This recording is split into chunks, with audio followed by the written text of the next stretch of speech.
Everybody, welcome back to the Bible Show. Today, I want to talk about a very interesting topic. As you can see, I have my Free the Tates t-shirt, and I got this from topg.com. And this is the picture when they got arrested in Miami. So, yeah, it's I think black is an amazing color for if you guys want to grab my shirt, but yeah, I think this is a pretty cool shirt.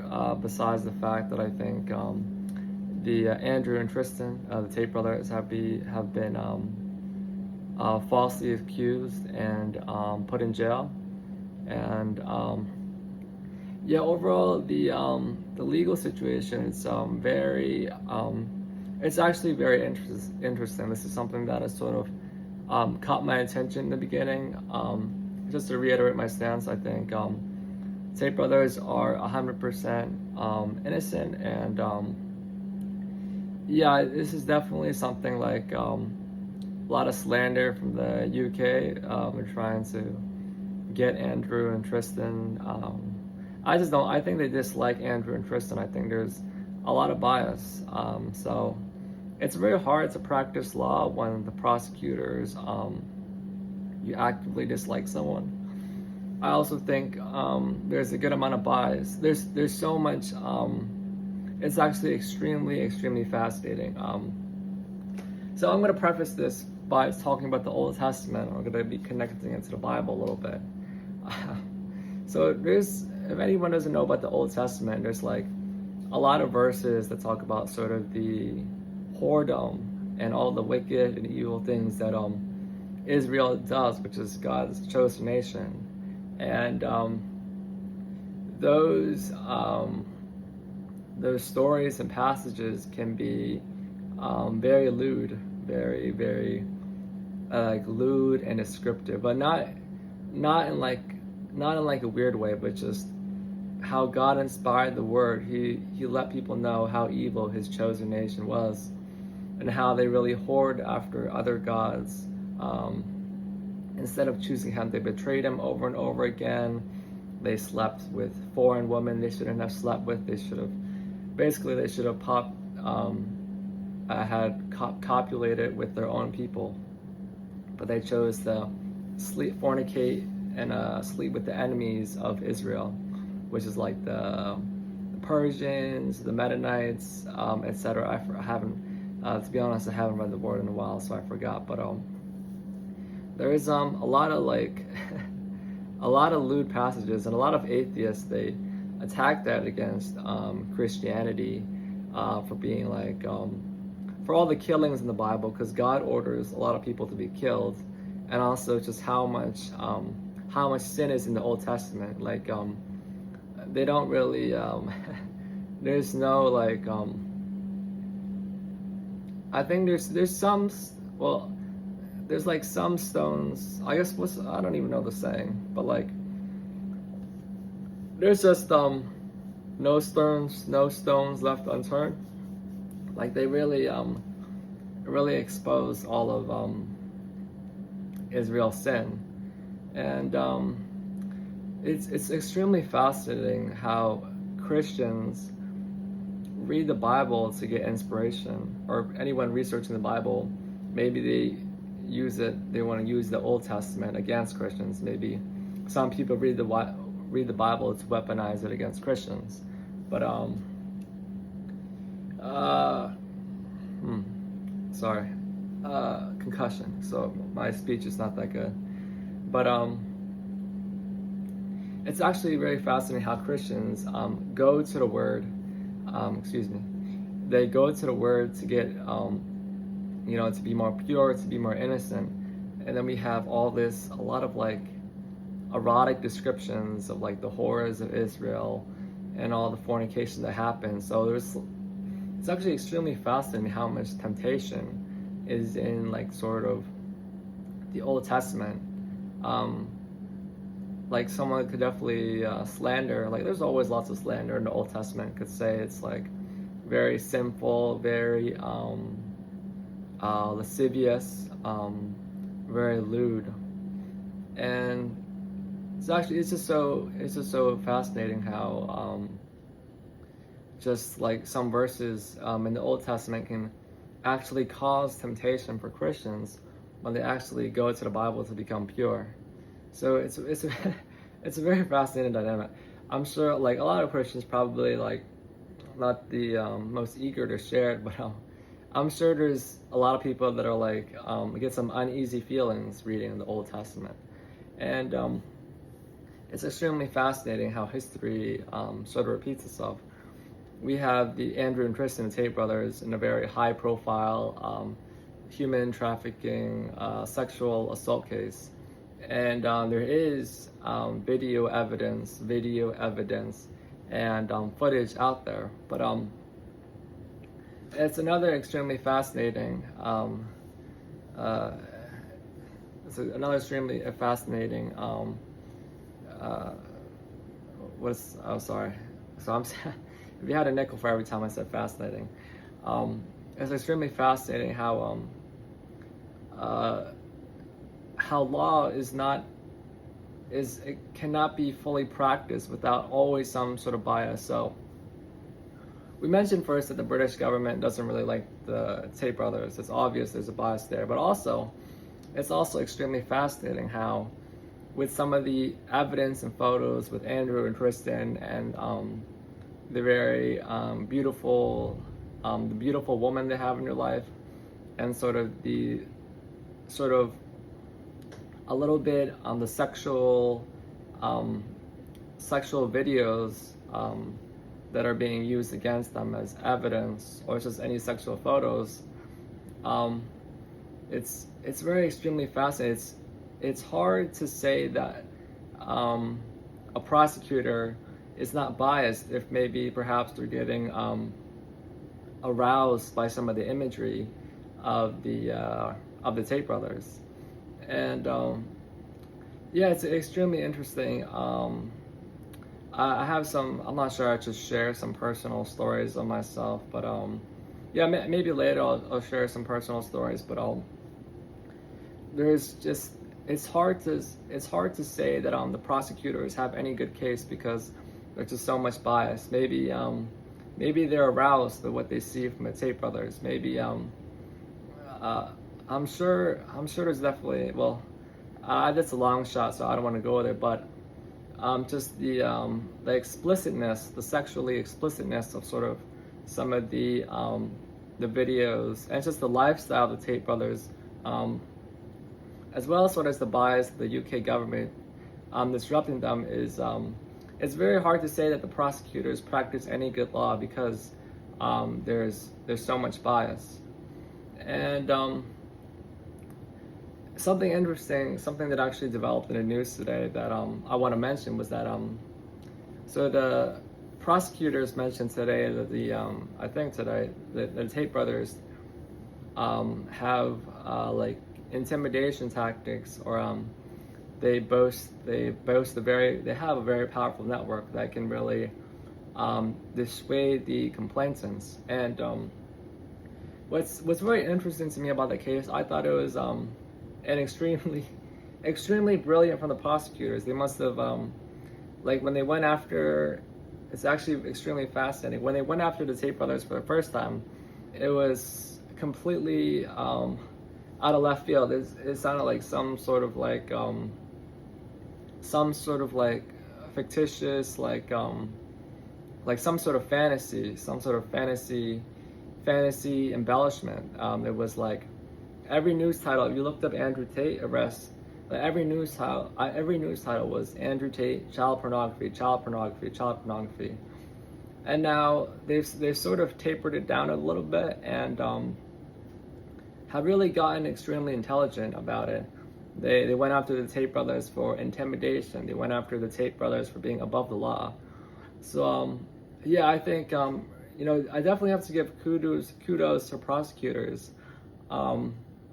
It's extremely fascinating how, just talking about cognitive origins as well, they are attacking the authority of the Tate brothers and sort of building authority upon themselves. They're saying, hey, this guy thinks he's above the law. And they're sort of doing the same thing to Donald Trump. They're saying, hey, this guy thinks he's above the law. And once you say it to someone, it's extremely hard to come back from that position. Like, what can you say to someone that's accusing you to being above the law? It's like, it's extremely hard to come back from that. And they've also cited some evidence about like Andrew being like a wealthy guy. Like, of course, like he's the type of person to like flee. Well, he's a flight risk. He might flee extradition. And it's extremely fascinating because most people aren't like Andrew or Kristen. I don't think people understand how intelligent they are.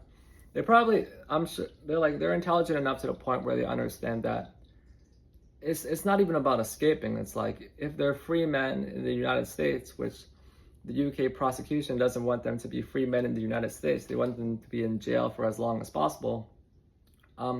There's so much to do in the United States, and I think Andrew and Kristen are very aware of that. So it's just based on their intelligence. It just doesn't make. They probably think they probably are more than glad to stay in the United States. But it's so interesting. Not everyone is like what I call an angel's eye user or a hyper righteous user or extremely intelligent. So probably a lot of people are cognitive projecting. They're looking at a Tate Brothers case like, oh, if I was in this situation, cognitive projection, I'd probably want to get out. And people have the idea about like mafia members and gangsters. And right now, it's actually extremely fascinating. These prosecutors are like really good. They must have gotten some very intelligent prosecutors. With all due respect to the British government, not like I have much respect for them, but out of formality and morals, with all due respect to the British government, they got some really nice, really intelligent prosecutors. They're trying to paint the Tate Brothers. They realize that it can't slander Tate Brothers because it's so out of left field, and they sort of realize how strong the Tate Brothers are. So now they're trying to paint them as mafia members. It's like they're trying to make it some sort of RICO case where like the bad guys get life in jail for their racketeering charges, which is it's pretty good. It's extremely difficult to sort of come back from that position. But I think there's a lot of so what the prosecutors think they have correct. I'll give this to a lot of intelligent people. A lot of intelligent people, I've noticed, especially with like the most intelligent people I've met, they're intelligent enough to call a bluff. So they probably called a bluff on the Tate Brothers intimidation. They do understand they have a power, but they sort of understand that they have more leverage to sort of not more leverage. I don't think they understand it's like some sort of bluff, and they understand that the line of thinking is that if the Tate Brothers go along that intimidation route, which is like they're not going to do, because I think they sort of figured out it's a bluff, or we all kind of, like any intelligent person would kind of know it's kind of a bluff. Then the Tate Brothers, then Andrew and Kristen will be completely screwed. So they're sort of calling that bluff, and they're using it against the Tate Brothers. So it's extremely great prosecution. Extremely great prosecution. I have to get heads up to that. I was like, wow, that is amazing prosecution. That is good. That is extremely good. It's like they just turned it into like some sort of like RICO 80s mafia trial, and painting Andrew as like the rich mafia, Andrew and Kristen as the rich mafia guys that deserve to get life in jail. But yes, so there's some holes there, and I think with all due respect to prosecutors, I do think so the problem is they're trying to post like news out there to get the public sentiment to sort of see that Andrew's probably going to lose the case. It's game over. Probably trying to like lower Andrew and Kristen's morale to give in or to do something preposterous or outrageous. But I think from my current, actually, I strongly believe that the prosecutors are still in a losing position. Um, are still in a losing position.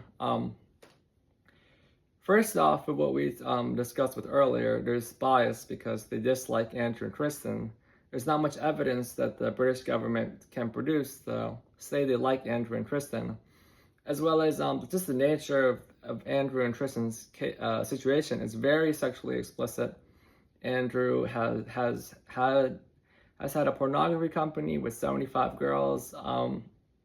I'm sure there's so much sexually explicit content regarding the woman in Andrew's lives, the woman before in Andrew's life. There's so many beautiful women out there. So there's extreme bias out there because maybe I'm guessing maybe the prosecutors, maybe some of the prosecutors are getting feelings they shouldn't be getting about the situation, and maybe they're probably projecting their shame onto Andrew and Kristen, and the world is also taking on that shame, and they're trying to sort of deal out the punishment that's being dealt out as, okay, life in prison for Andrew and Kristen. So I guess my point is there, it's like, if you're getting aroused by what you see in Andrew's and Tristan's lifestyle, if you're a voyeur, you can't also be a prosecutor. So it's very fascinating. With other mafia members, it's like how other mafia members, how people try to paint the mafia. It's not very that sexually explicit. Maybe there's some like cheating going on here and there, but it's mostly like murder, theft, extortion, money laundering. But it's extremely fascinating with Andrew and Kristen.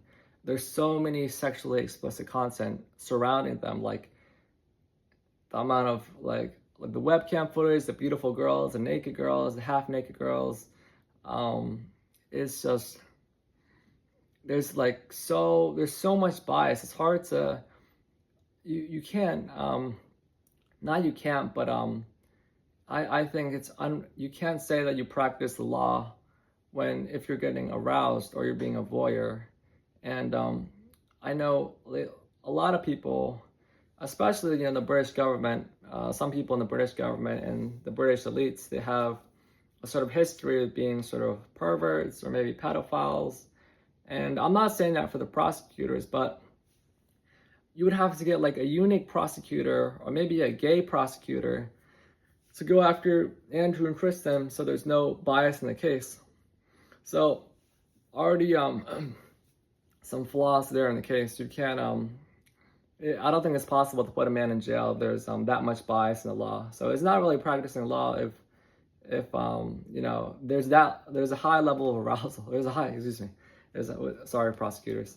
There's such a high chance of arousal that it's hard to say that you practice any law. So a message to the public, a message to anyone a message to anyone that's looking into this case, on the effects of bias and human arousal, lust, sexuality. For this case to be fairly prosecuted, it has to be like maybe.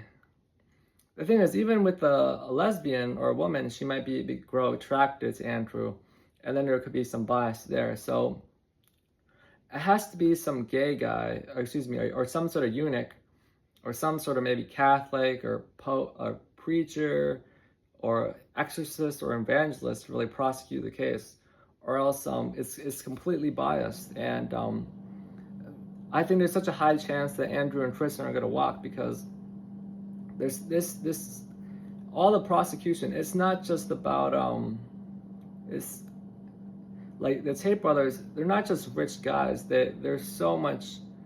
There's like not even just beautiful women. They're in the pornography industry, so there's so much sexually explicit content. This is very fascinating. This is like extremely fascinating. Grab a nickel. Feel free to grab a nickel.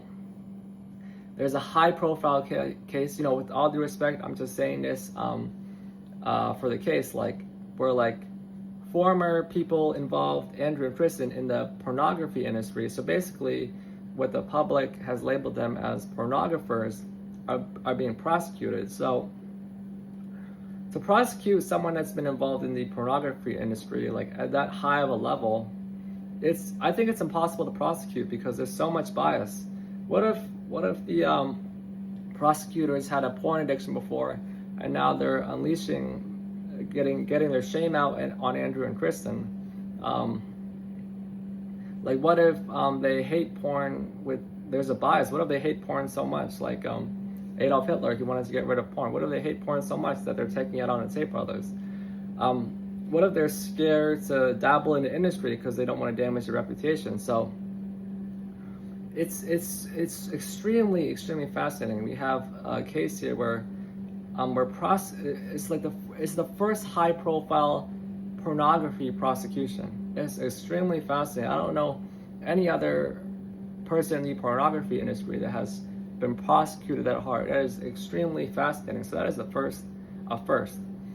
Besides that, let's go back to the intimidation. I don't think people understand that the main the genuine threat from the Tate brothers is their masculinity. And what I mean by that is, because I've dealt with this before. I've tried to. I'll throw myself under the bus. So I got actually I don't want to make it too much about me, but I understand intimidation a little bit. And when someone calls your bluff, it seems like it's game over. They can make fun of you. Ha, this guy tried to intimidate me, and I call this bluff.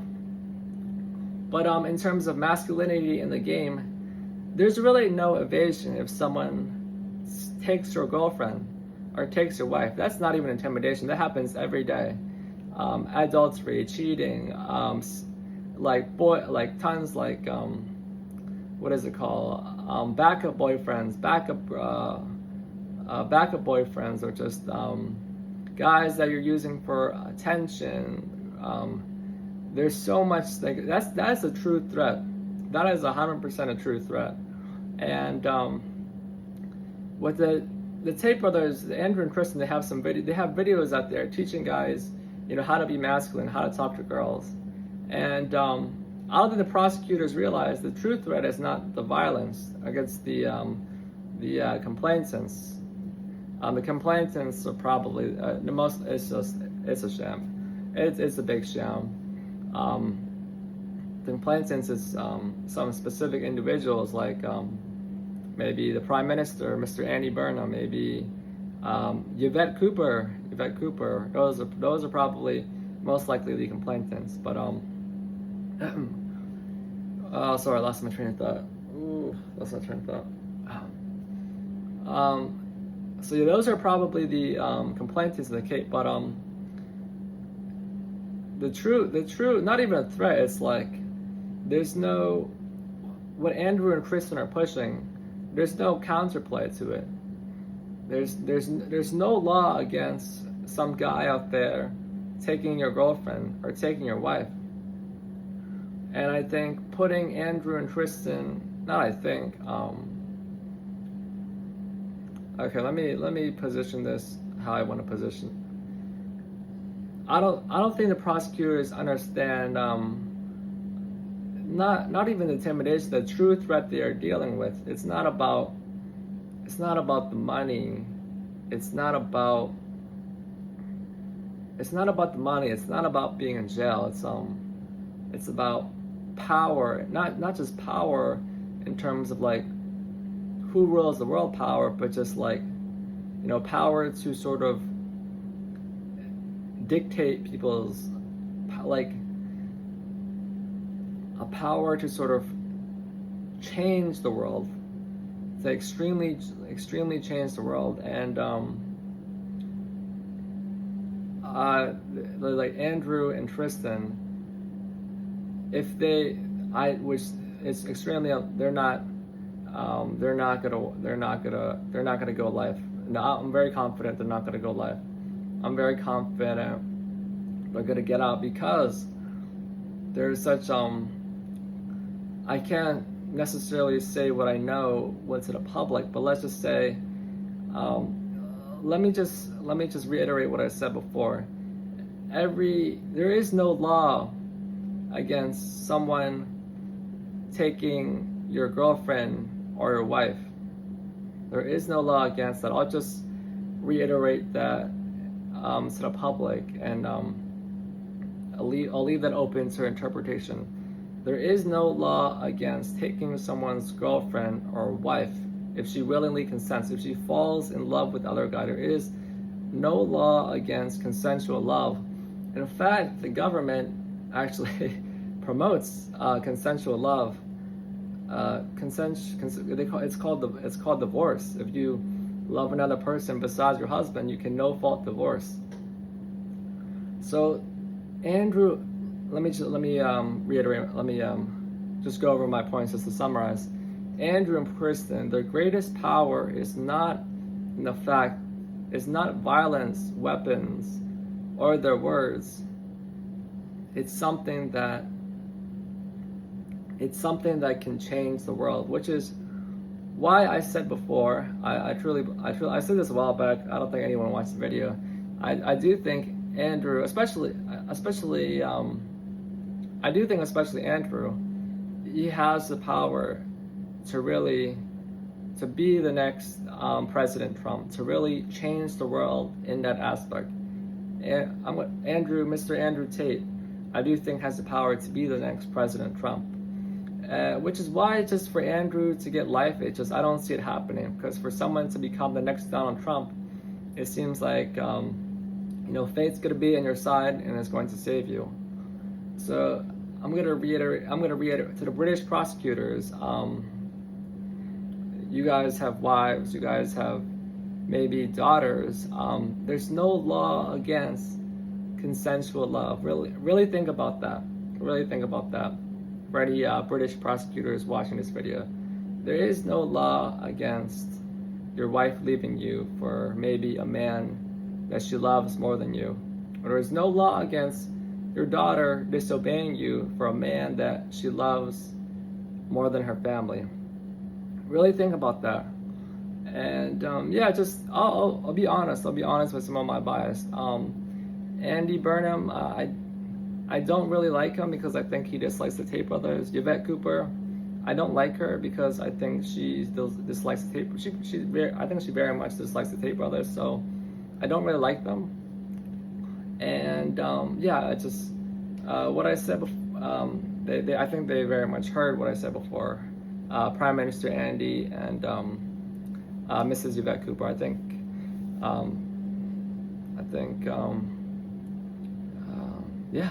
I'm not sure if they know who I am yet, but I guess, yeah.